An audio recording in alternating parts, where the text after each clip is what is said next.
بسم الله الرحمن الرحيم.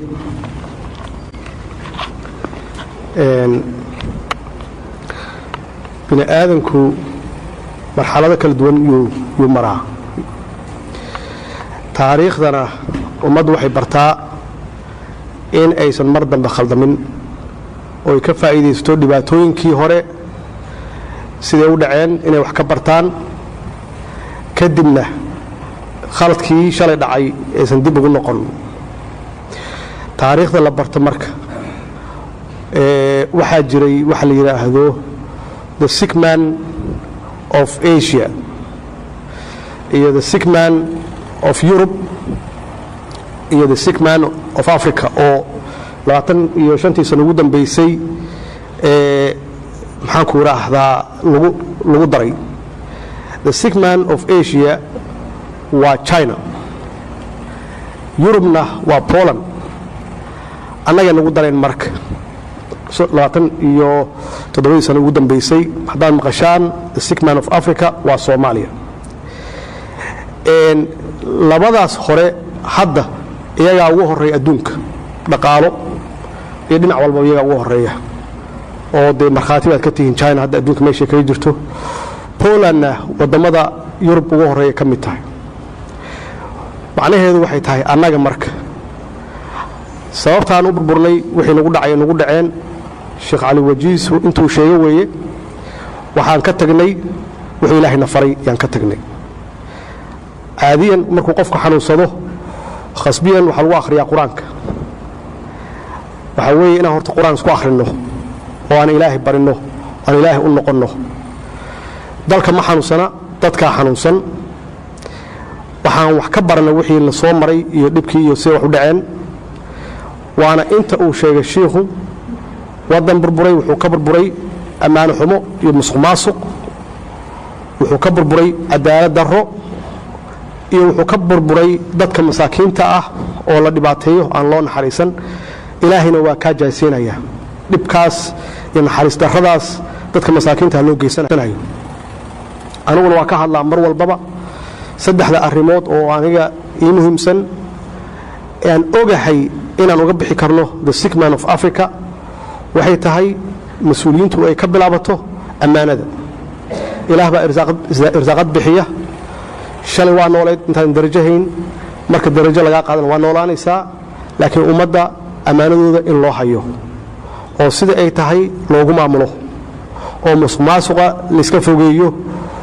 musuqmaasuqa kaliya ma aha dhaqaale musuqmaasuqa waxa weeye eexda musuqmaasuqa waa fara badan yahay musuqmaasuqu waxa weeye qof aad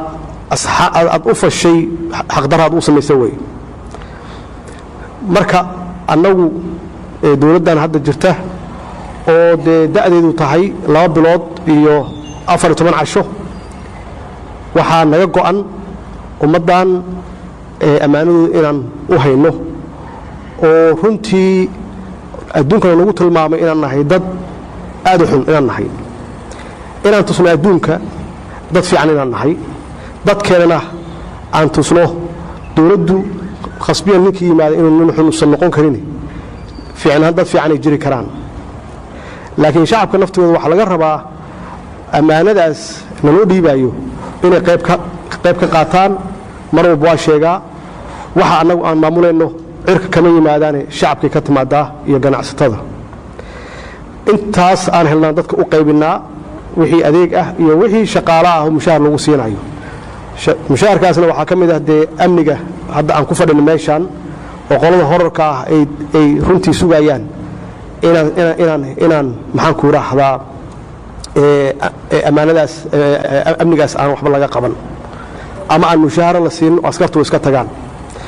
marka shacabka Soomaaliyeed waxaan rabnaa inay kalsooni 5% ay na siiyaan amaanadaas ay noo dhiibtaan dalka inaan ku horumarino aan la tartansiino insha Allah haduu Ilaahay yiraahdo wadamadaas hore u maray anagoo ka faa'iideysanayna waqtigeena soo maray oo runtii foosho xumaa iyo burburkii dhacay in aan uga faa'iideysanayno in wax wanaagsan ka shaqeyno adli waa la sheegay Umar bin Abdul Aziz maxaan ku raahdaa waa taqaanaan hal sano iyo barkaliyo amiiraha ammaanadii iyo cadaaladii uu sameeyey hal sano bar xitaa xoolihii waa cuni waayeen xoolihii dadku waa ka bateen qof bini aadan oo gaajaysan waa la waayay annaguna waa samayn karnaa intaas dalkan waa dal qani ah haddii aan iskaashanno oo aan isku tashanno gacmahanaas qabsanno waxaan aaminsanahay dalkan muddo yar gudaheeda qof gaajaysan in la waayo kaliya maaha dalkii la lahaa shalay the sick man of Africa inaan macaawino ummado kala gaarsiino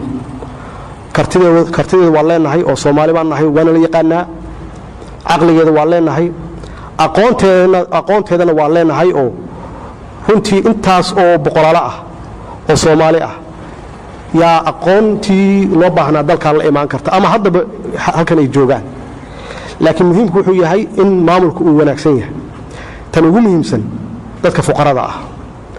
qofka hadduu naxariisan ilaahu naxariisan maayo inaan isu naxariisano weeye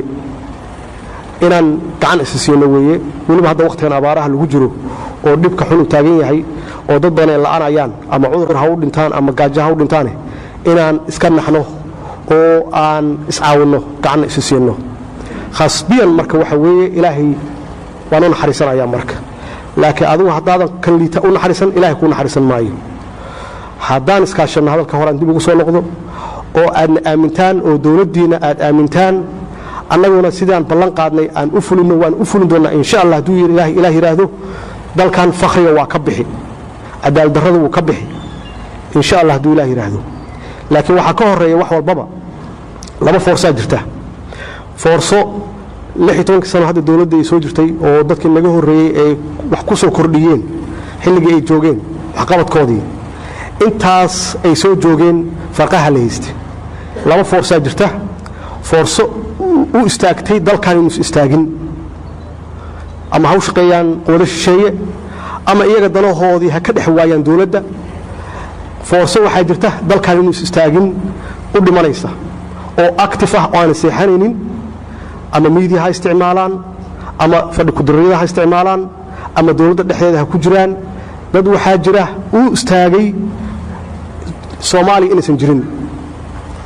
dadna waa dad fiican laakiin waa passive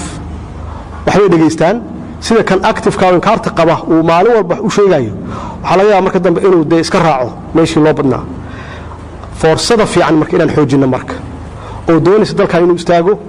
oo Soomaalinimadu fiican tahay wadanimadu fiican tahay oo runtii inta saddex shay aan sheegay oo sheekhana uu de sheegay oo ah amaanada cadaaladda iyo dadka masaakiinta fuqarada inaan gacan siino nagala shaqeynaysa fursadaas marka wanaagsan runtii bacdama dalka uu burbur iyo dhibaato soo maray intooda waa gaabsadeen oo kamaysa qayb galin waxaan weydiisanayaa fursadaas wanaagsan inay box ka jafaan oo istaagaan dalkan aniga kaligay iyo dhowr iyo 10 wasiir ama dhowr iyo 20 wasiir kama sugi kartaan inay wax walba qabtaan dalkan waa burburay wuxuu u baahan yahay boqolaalo kun oo qof oo Soomaali ah inay u istaagto oo gacan la siiyo dawladda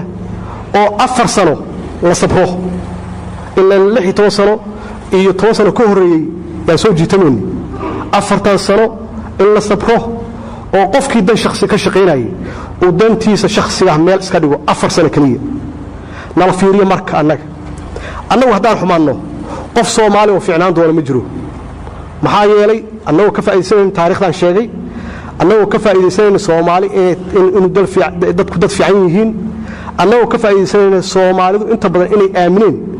inaan dad fiican nahay marna ku noqon meena jidkii hore laakiin kaliya waxba ma qaban karnaa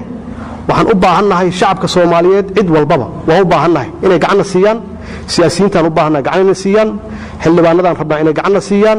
hawshan 2 qof iyo 10 qof iyo 25 qof iyo 50 qof yaan loo deeynin 4 sanana hala samro dhexda maradan ku xiranno dalkeena aan dhisanno adduunka hadday waxna siinayaan alxamdulillah waa caawimaadooda waa ka qaadanayna laakiin annaguna isku tashanno weeye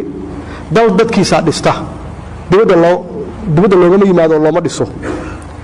dadku markii la arko inay socdaan oo dhisanayaan dalkooda waxaa laga yaabaa dad badan oo dana kale dalkaas inay wax ugu daraan laakiin nin jiifa waxa lama siinayo nin isagu lagu hasjabinaya oo dhibaatadiisa ka shaqeynayana cid caawinaysa ma laha laakiin waana la ceebeenayaa ceebta ugu daran baa adduunkana haysata Soomaali fadhigaan ka kacno 4 sano aan dhexda marada ku xiranno aan ka shaqeyno danta guud aniga madax u ah